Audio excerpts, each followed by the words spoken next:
pagkumpas ng iyong kamay, aking landas ginagabay.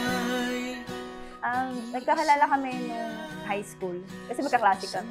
Crush na crush ko siya nun. As in, sobrang crush, talagang tinatawag, ganyan, hinahabol. And then, wala siyang pakialam sa akin. Siguro bata pa kasi kami nun.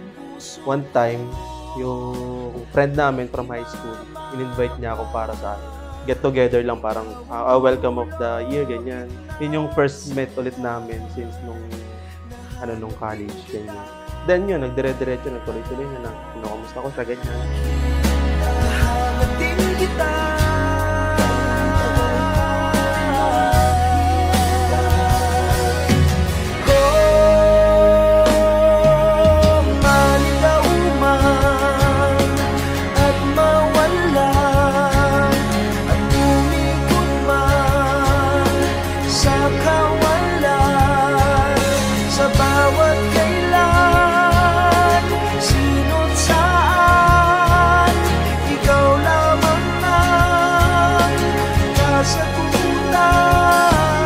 Mula ngayon sa araw na ito, sa Irene at Joseph, ang inyong mga aspirations, ang inyong goals, ang inyong commitment sa bawat isa ay iisa.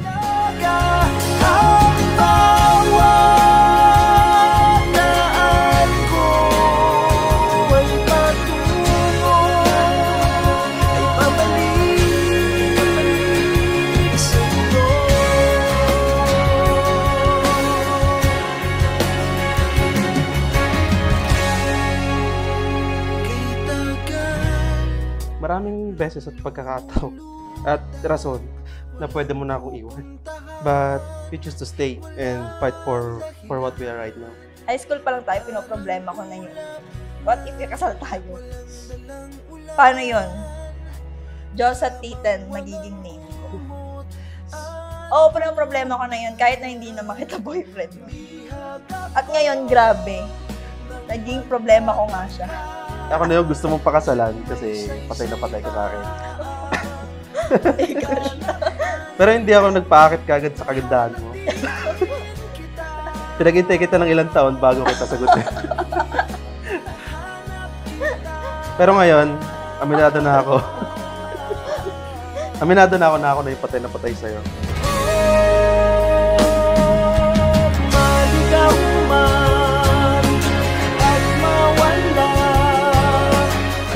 Bigla mo na lang akong nagustuhan at niligawan. Kaya lang baka nung mga time na yun, need siguro natin mag-grow separate. Para siguro sa araw na ito. Gusto ko lang humingi ng tawad sa lahat ng bagay na nagawa ko in the past na naging dahilan ng pag-aaway natin dalawa. Na naging resulta sa pagkakaroon ng lamat ng ating relasyon. Pero as an engineer, dahan-dahan ko tatapalan lahat ng lamat na ako ang dahilan.